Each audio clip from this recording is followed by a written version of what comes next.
Hey guys, this is Dave from SuperComp, and I'm hanging out today with Nick Shaw, and we're out here with a Polaris Pro R 2024, putting on one of our SuperComp windshields. To begin, remove 4 factory roof bolts. Torx 40-bit.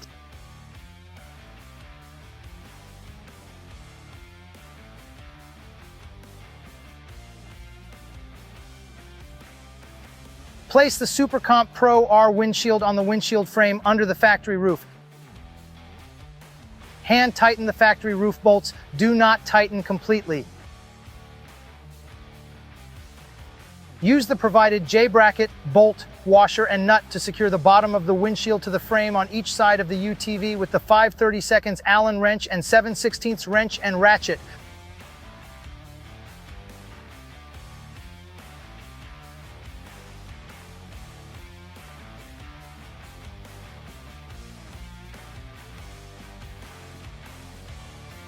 Tighten the nut on the inside of the windshield until the windshield frame contacts the roll cage and the bolt extends into the nylon of the lock nut.